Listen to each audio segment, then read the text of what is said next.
Hello and good afternoon, everybody.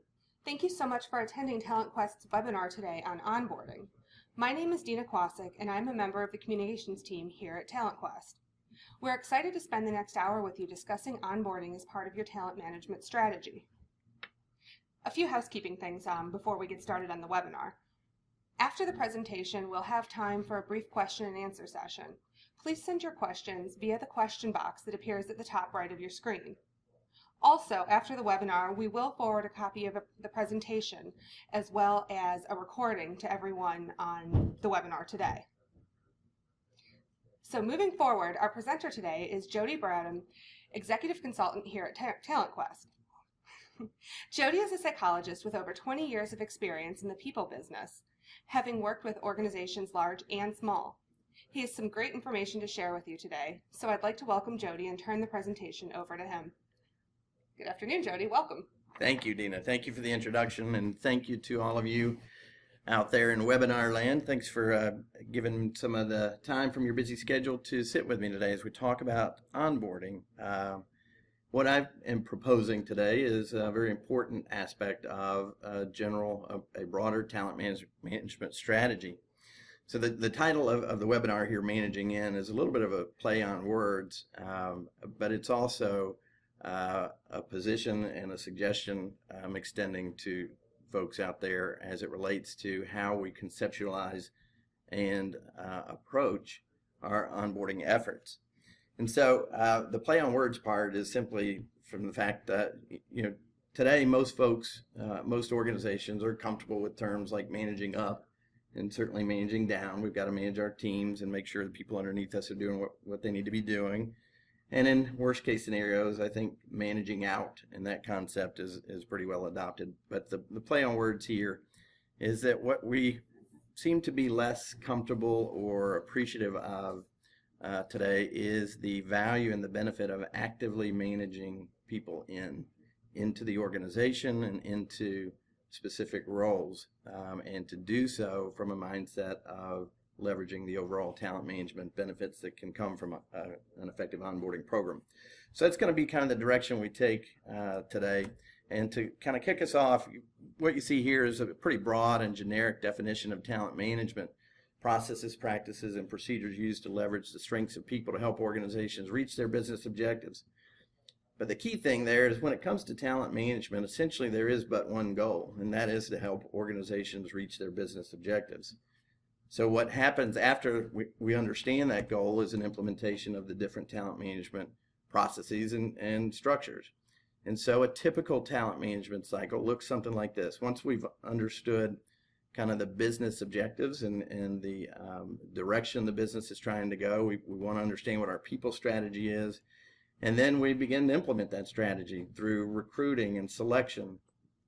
Then we bring people on board, and we want to get their legs under them quickly so that they're reaching maximum productivity and maximum efficiency to benefit and help drive the organization forward. Following that, then we can start to challenge and to grow and to develop these people within the organization, ultimately with a sight of how can we build our bench for today and for tomorrow. And when the time comes, we start the whole process all over again. We recruit and select for those positions and then continue to manage that performance all the way around. So it's kind of a typical talent management cycle. I'm sure you're all familiar with each of those pieces. The trick here is that effective talent management does these things while also working to reduce or minimize negative turnover, but almost more importantly, doing so while increasing employee engagement.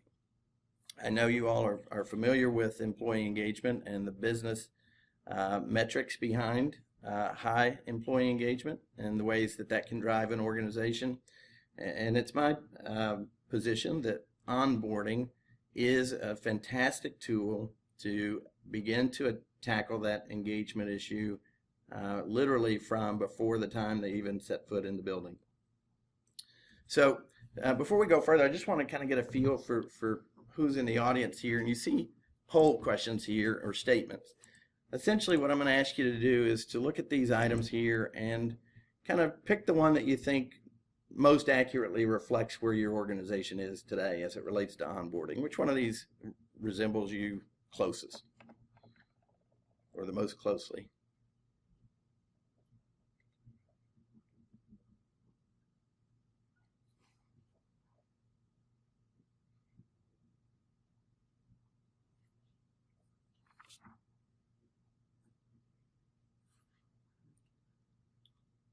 Okay, we'll give it just another minute or so.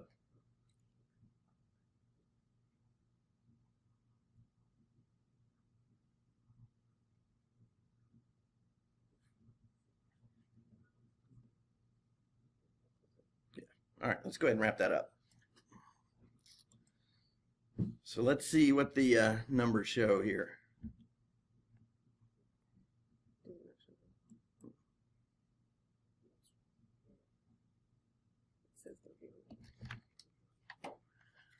All right, so based on the numbers that I'm seeing here, it looks like about 25% of you chose the first option there, that your onboarding is conducted as part of the recruiting and selection process. To be honest with you, I'm not real surprised at that. Onboarding seems like a natural segue and transition from the recruiting and selection. But what I'd like to propose for today is that when we consider onboarding as part of any other aspect of the talent management cycle, we may unwittingly be undermining or diminishing the value that the onboarding can bring to the overall talent management and engagement process. Those second two options offer support for the first 30 days and tends to be more transactional and pragmatic versus relational. Again, I'm not surprised to see those. We got 34% for that second option and 21% for the third option. So over half of you chose those two, and that's typically what we'll see. The mindset is, look, we want to get return on investment as quickly as we can. So we want to bring folks in, and we use our screening and recruiting process to pick folks that can hit the ground running. So we put the infrastructure in place and get all the obstacles out of the way, but then we want them running and taking care of business. So again, not unusual, but what I would suggest with this scenario is that this is a case of an organization that might be kind of cutting their nose off to spite their face. It's understandable we want to get folks up to productivity sooner rather than later, but if we do so with an emphasis on immediate return on investment and not paying attention to the long-term gains that can be gained or achieved through an effective onboarding program, ultimately we risk decreasing employee engagement, we risk increasing negative turnover, and we risk increasing inefficiencies in our overall talent management cycle. That last one there, and next to last one, we do not have a formal program. Don't feel bad, folks, because the research is showing, in fact, research from the Aberdeen group that was published earlier this year, based on their research, they estimated that only approximately 30 companies out there have formal onboarding programs. So you guys shouldn't feel in the minority there. Those that said none of the above, 3% of you, I'm going to assume that those 3% are really just banging it out of the park. So kudos to you for that. I'm going to give you the benefit of the doubt on that one, but thanks for letting me kind of know where you stand on that. But the interesting thing is that when we look at typical onboarding, folks do tend to see it as more of a necessity to benefit the organization in getting the employee up to productivity and a quicker return on investment. Again, what I'm proposing today is that if we focus on the quick return on investment, it may be coming at the expense of overall engagement and long-term payout for both the employee and the organization. So to transition real quick, I wouldn't be a good psychologist if I didn't throw some statistics at you, so let me take a second to do that. So based on some research from SHRM that was put out a few years back, they cited that in Fortune 500 companies alone, it's estimated that managers will change roles approximately every 2 years. And then that same report, if we skip over one of those statistics there, half of all senior outside hires fail within 18 months of being in a new position. You know, we could stop with just those two statistics and really sit back and say, wow, there's an awful lot of movement within organizations. People coming and going in and out of the organization, but also, as this first statistic shows, people moving in and out of roles within the organization. wherever there's movement out of roles, there's going to need to be movement into roles. And the more we can reduce that negative turnover and bring people into roles in a way that's going to increase their commitment and loyalty and engagement to the organization, the greater payout there's going to be for the organization long term. So going back to the statistics there, 86%, this is again based on research from the Aberdeen Group several years back, but 86% of new hires decide to stay or leave within their first 6 months. A key takeaway here of this statistic is, look, just because folks have agreed to come on board with you, it doesn't mean that they're leaving all reservations behind. What it says is they are still waiting to be courted, and it's still going to be important for them to feel like they are wanted even after they come on board. 6 months, this is a ballpark estimate, but research from Mellon says approximately 6 months is the break-even point for a return on investment of a new hire. Obviously, organizations want to lower that number to as low as we can get it. But again, there becomes a critical point when we start focusing too much on getting folks up to speed without being willing to invest in them over the long term. $3,500. This is based on research by Burson and Associates, now part of Deloitte, where they say we estimate that companies are spending an average of $3,500 for every new hire brought into an organization. I mean, that's a lot of money to bring somebody into the organization, number one, but they even go further to say that that's approximately 3 times what companies spend per employee on training. So one could say that there's a great deal of investment made by organizations to bring the right people on board and to make sure they're making good decisions about their hires. But relatively speaking, and if we extrapolate from that data, it would suggest that there's still opportunity and room to grow as it relates to really retaining those employees. And one of the best ways to retain those employees with full commitment is to begin focusing on employee engagement right from the start. And that last statistic there from the Bureau of Labor Statistics just shows that the average worker stays at his or her job for about 4.5 years, give or take. But interestingly, for the younger generation, that number is cut almost in half. So again, we see a lot of movement in organizations, and all of that movement is impacting the organization's ability to get where it's trying to go.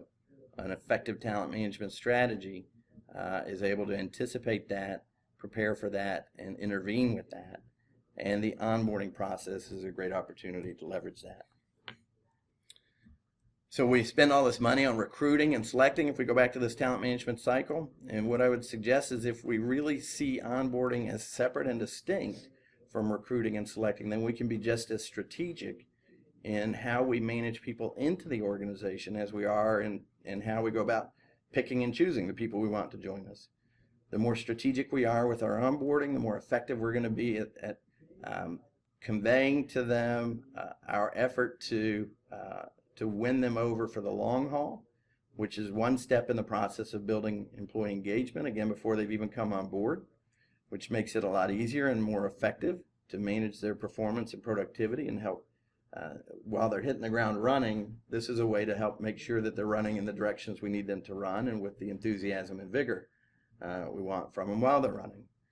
It's also going to facilitate further opportunities to grow these people for the long term. And again, another part of engagement is when folks feel like they're valued in the organization and folks are willing to invest in them as an organization, they're more likely to be committed to the organization. Now we're tapping the negative turnover, and the succession planning can begin to take care of itself, and so on and so forth. So if I haven't banged that drum enough, I'm inviting you to see onboarding as a distinct and separate talent management step, simply so you can be strategic and intentional in the way you go about managing people into the organization. And research and experience has shown that when it comes to onboarding, what we're really talking about is facilitating transitions of folks. You know, they've made a decision for whatever reason. They've made a decision to leave their old company, their old role, their old team, their old kind of familiar territory. Making a decision to leave something does not necessarily equate to making a decision to embrace something. There's a transition period that happens in between those.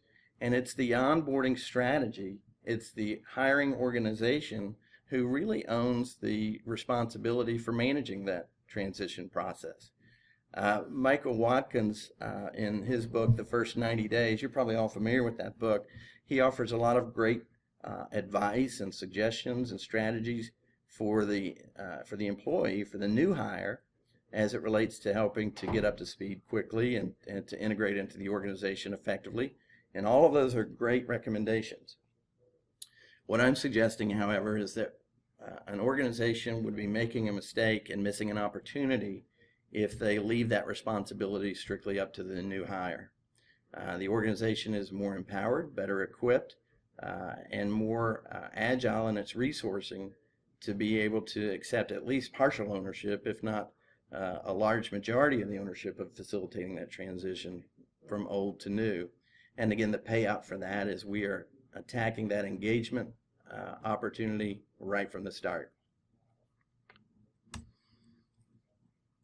This is really more just a quick little refresher. Again, you guys are probably well steeped in employee engagement, but when we have situations in organizations where people feel valued by not only the organization as a whole, but the team they're on, their managers, the folks they interact with, when people feel empowered, when they feel like they've got a voice, a say, their ideas, their input matter, when people feel connected to others in the organization, and certainly when they're equipped with the resources they need to be effective in their role, and when they feel like they have a clear understanding of how they personally fit into the overall mission, vision, plan, objectives of the organization. All of those things are going to feed into employee engagement.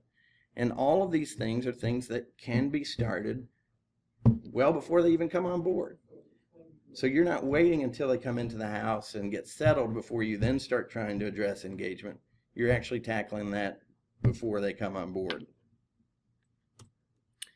All right, so we're going to talk a little bit about, I'll offer some suggestions for what I think would lead to an effective onboarding program. But before I kind of get into those specifics of the what's and the whys and the whens, I wanted to just kind of pull this slide up and leave this with you for thought. You're going to have to kind of look at your organization and your space and your needs and your people strategy and determine what onboarding process is really going to be best for you. But what I'm proposing is that regardless of what your process is, that process needs to provide these three things: information, connection, and experience. And what I mean by information is, just as the name implies, an effective onboarding program needs to provide new hires with as much knowledge and information as they can tolerate that will equip them to be effective in the execution of their role.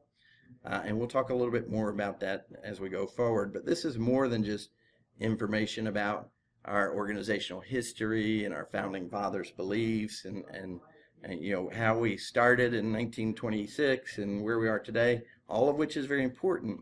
But what I'm suggesting is that this information needs to be much more targeted, much more practical, much more pragmatic, and much more useful for helping this person to get clarity around what they're exactly about to step into and how they can navigate that effectively.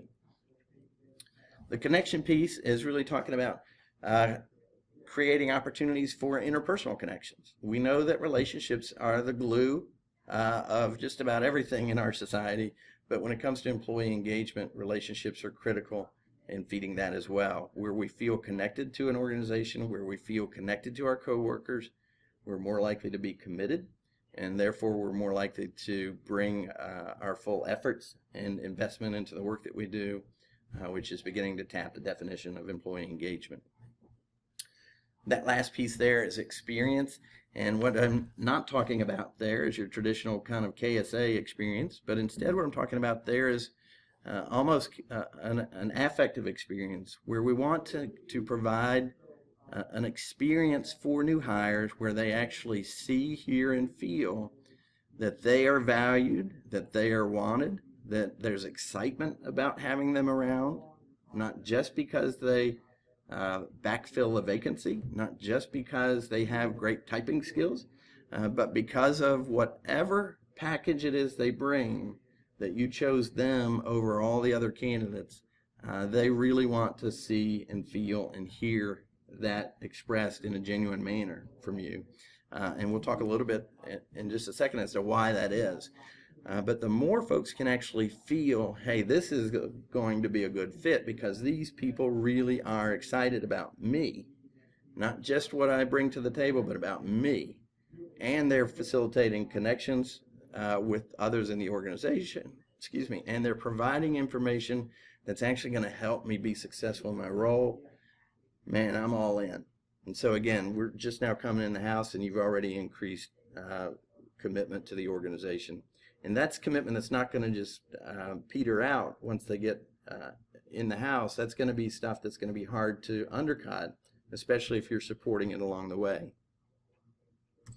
All right, so let's get into the kind of the what's and when's and how's of onboarding. And so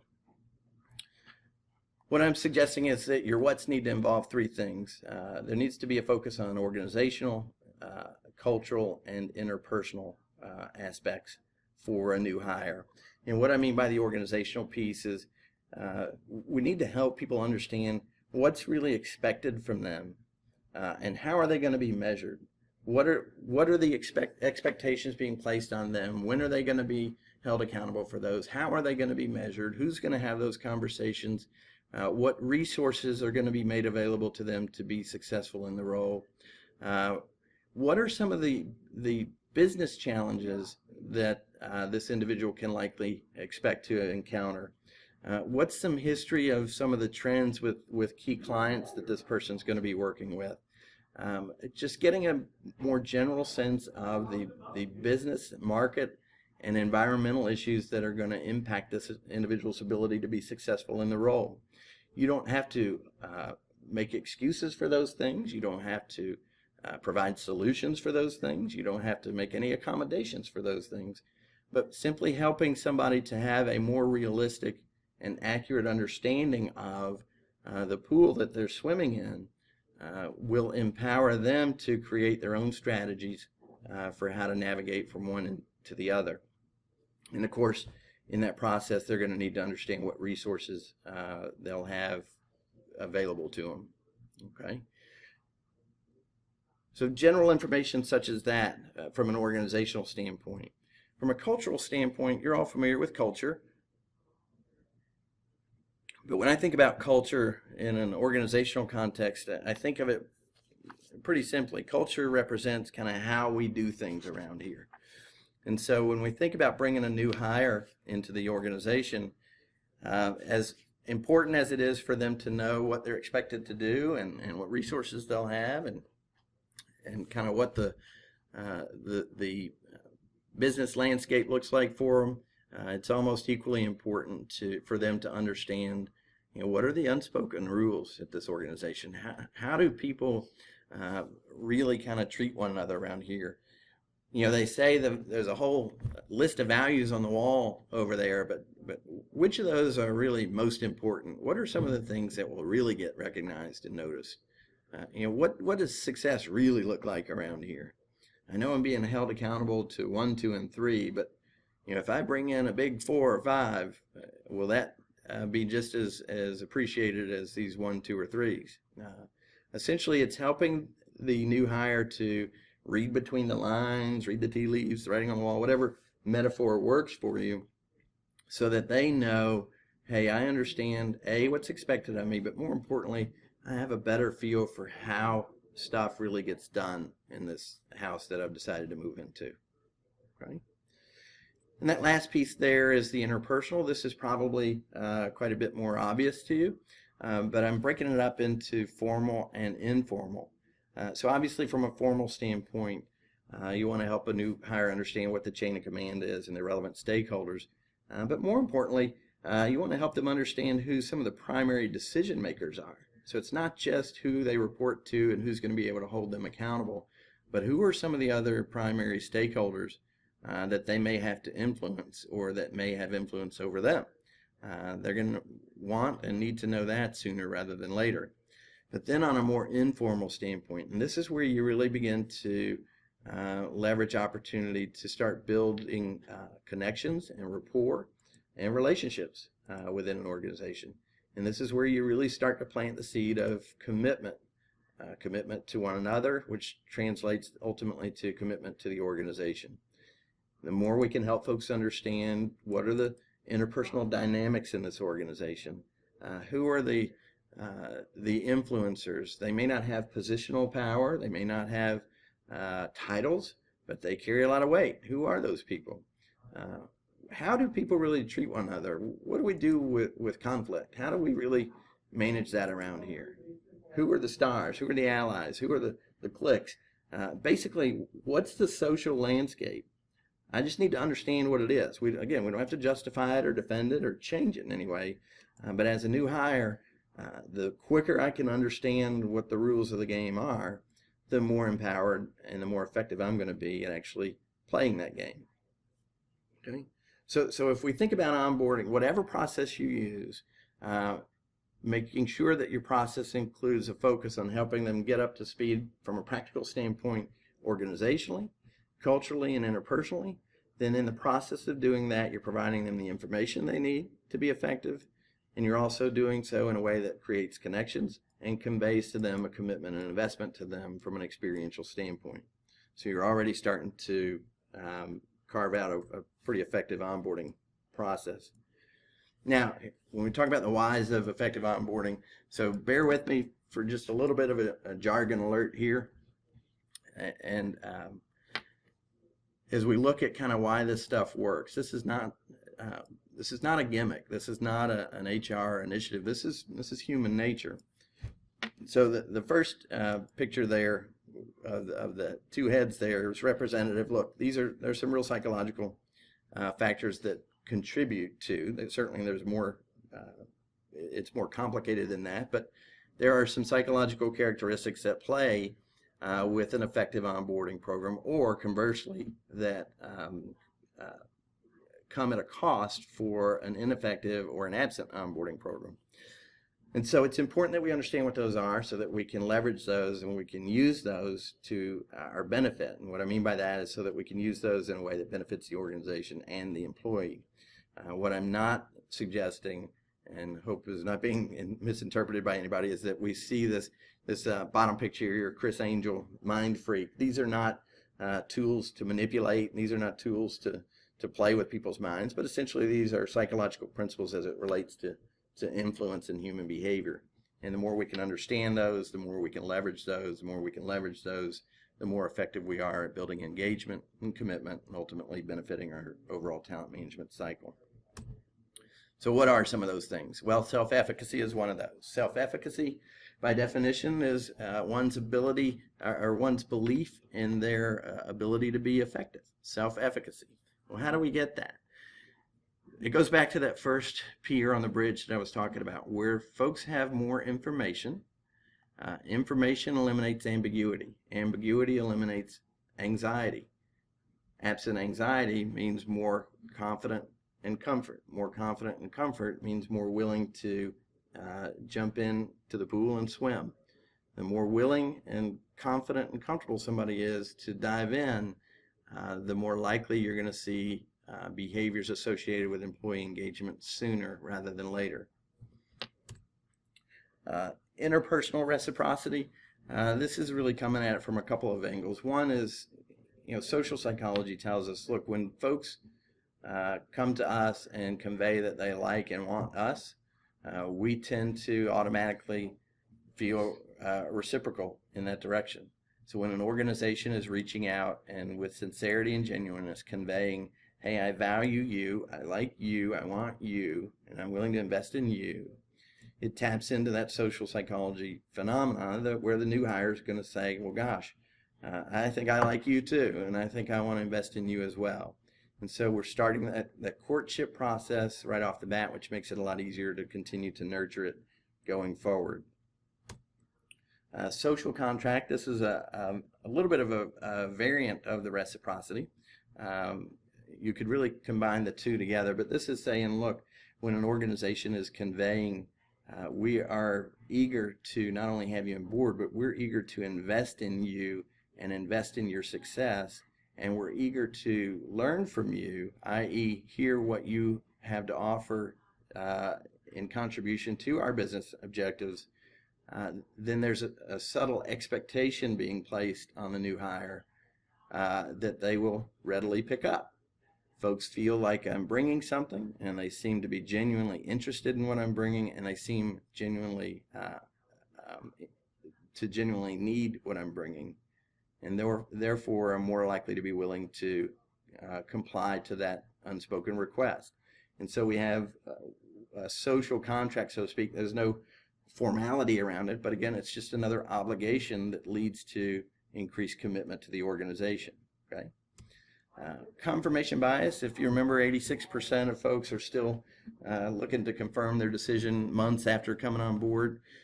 Confirmation bias by definition says that when we make big decisions, we tend to look for information or data that confirms or affirms our decision.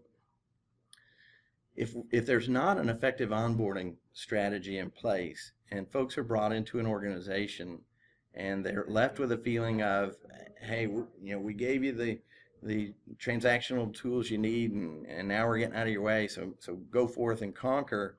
There's nothing more than that. It can set up, it can create a situation where folks are having difficulty finding the data they need, so to speak, to confirm that they in fact made a good decision to join the organization, which is why you see folks who don't have a positive onboarding experience are more likely to, are less likely to stay with an organization longer term.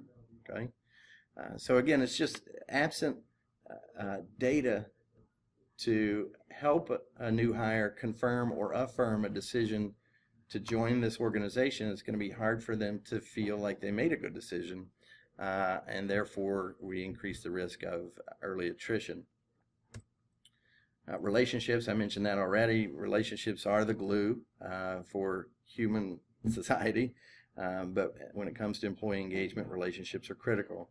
This does not mean that we need to create kind of a hold hands type of environment, but where we have a sense that we can be connected to others that we work with, where we feel a strong connection, i.e. a relationship, we're more likely to feel loyalty and commitment to that organization. And then this cognitive dissonance, you're all familiar with this term, I'm sure, but it's another kind of way that we kind of confirm and affirm the decisions we make. If I come into an organization as a new hire, but I'm getting the sense or not getting the sense that I'm really valued for who I am and what I bring to the organization, and I'm not being given the support, I'm not actively being given the support I need to make that transition, then it begins to make me wonder, wow, this company may not be the right company for me. And then I start thinking about that, and internally the disconnect starts to occur. Well, I don't usually make bad decisions. I don't usually rush into decisions. I don't usually have poor judgment. And so if I don't make bad decisions, but I'm in a bad situation, it must not be me. It's most likely the organization. And so how do I resolve that conflict? Well, one of those has to change. Either I have to decide, well, I made a bad decision, or I have to decide that this organization is not giving what I thought it was going to give. And that, again, you're increasing the likelihood of negative turnover with that. Okay?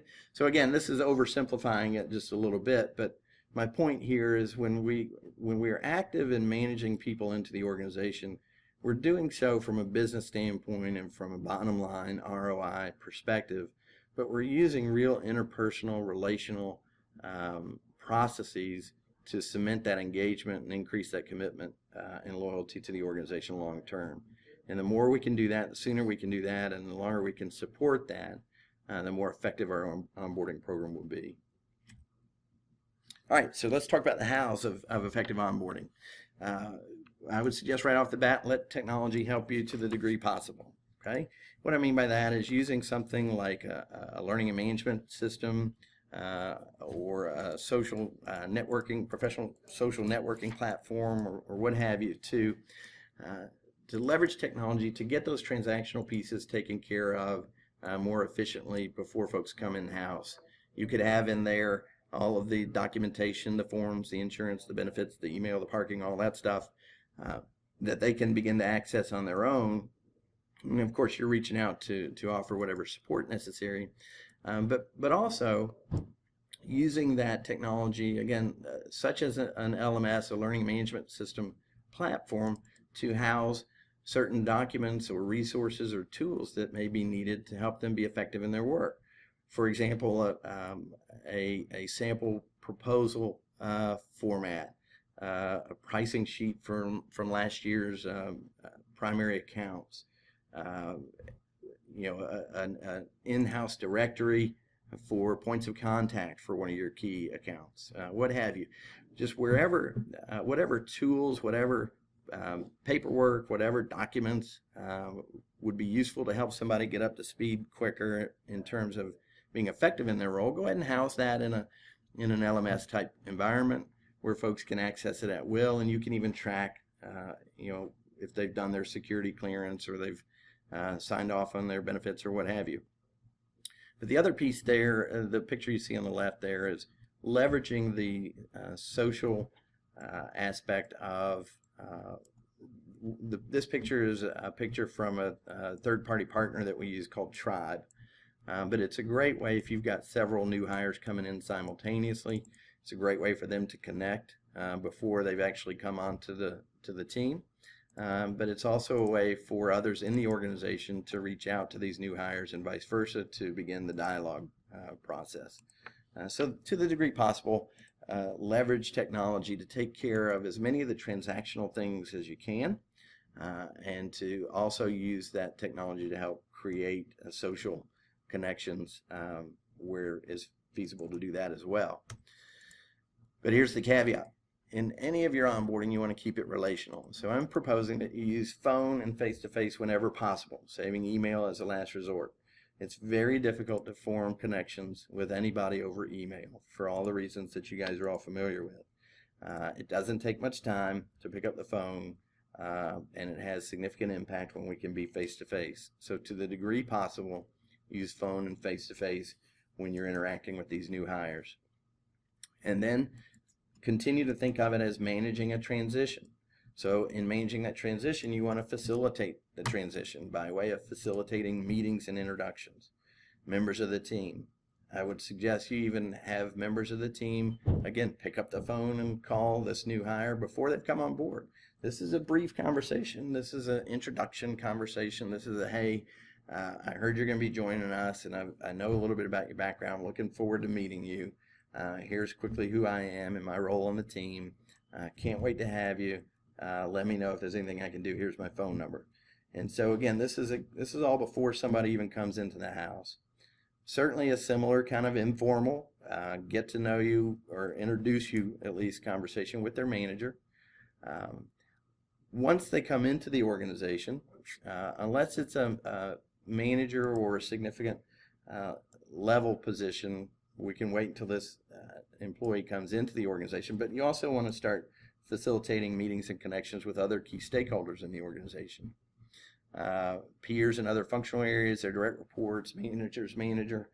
These last three refer specifically to those in management positions or above. And I would suggest that those meetings can actually occur before coming on board as well. The peers in the other functional areas, these managers are going to need to know who their strategic alliances are going to be with, who are they competing with, who are they going to be collaborating with, and to go ahead and introduce themselves and to make connections on an interpersonal basis first. Then we can navigate the professional relationship and the structure and the boundaries around that once they come into the house. Their direct reports, for this I would encourage that the new hire initiate those conversations, but from an organization standpoint, I'm suggesting making the direct reports, having the direct reports make themselves available to this new hire. And then the manager's manager, it's just best practices for any of us in management positions to understand what is expected of our bosses in order that we can both support and ally with that manager in our efforts. All right, so some suggestions with that relational piece very quickly. You want to keep these meetings informal, but still professional. Again, this is just really about forming an interpersonal connection. We're not necessarily getting into the weeds of all the specifics that they need to know. However, in the context of an informal conversation, folks are going to talk more openly about what it's like to work at, Acme Widget Shop, or what the social dynamics are like. And so that information is going to naturally flow. We don't need to structure it in that way. An informal conversation is going to set the context where that will naturally occur. When possible, encourage those meetings to be off-site. Getting out of the work environment to the degree is feasible. Again, just lowers some guard, lowers some defensiveness, and allows the folks to connect on an interpersonal level, and it feels less like a business meeting, so to speak. Where feasible, have meetings around food. Again, this is a psychological principle, a la Gregory Razran. This was a psychologist from the 1930s who noticed that his researchers thought more fondly of both the people they were with and the experiences they were having when these experiences occurred around food. And so, believe it or not, politics has really leveraged this to its fullest degree, which is why you often see political fundraisers being held around dinners. And why the dinner usually is served first before the candidates come out. So again, just a little psychological principle there. And then encourage the meetings to be conversation and dialogue, not just information exchange. Again, the point here is we really just are trying to facilitate connections. The information will come. If we plant the seed of connection, the conversation and the information will come relatively quickly. Okay? All right. So here's my ideal world scenario. I'd love to go back and forth with you about this ideal world, and certainly there are variants of this, but here's what I'm suggesting, especially for managers and above. Okay, this would be perhaps less ideal for lower level positions, but for manager and critical positions, utilize executive assessments for faster interpersonal assimilation. Again, it's about making connections, but it's also about making connections in a way that's going to help everyone feel connected, feel engaged, and successful in their work. So sample pictures you see on the screen here, an executive assessment is a great way to help new managers understand the new hire that's coming in underneath them, understand what motivates them, understand what makes them tick, understand where their strengths are, understand what their developmental opportunities are. But it's also a great springboard for dialogue between a new hire and their manager for how can we best support success today and begin the career path for tomorrow. So again, from an inclusive talent management process, we're already thinking about development and succession planning, even from the time somebody comes on board. And then conduct strategic pulse check meetings at 6, 9, and 12-month mark. And this is truly a pulse check meeting. It's not a performance review. It's not a, hey, you're blowing it over here. But it's really a chance to sit down conversationally to check in to see, how is the transition going? What's working, what's not going? But also to go ahead and start seeking input and ideas and feedback from this new hire. Again, one of the keys of employee engagement is they feel empowered and they feel like their presence is heard and makes a difference. So it's these meetings, they're bringing somewhat of an objective set of eyes to your organization, and it's hopeful that through their experience, they're able to see, hear things that would be useful for you in the organization to know. And so to the degree possible, tap into those observations, and where ideas are feasible and realistic, take action on them. You're sending a message when you do that yes, we don't just talk the talk, we're willing to walk the walk. And what I mean by that is, yes, you're valued, yes, you're important, so much so that we're going to show you. And then I mentioned this earlier, utilize Tribe or other social network to provide a peer collaboration support resource for cohorts of new hires. Again, it's just another way to connect people, though it's not as great, in my opinion, as phone or face-to-face. It is another way for folks to form connections within the organization. And again, the more entrenched we can get folks in terms of interpersonal connectedness, the more commitment we're likely to see. Where there's commitment, we have more opportunity to build engagement. Okay.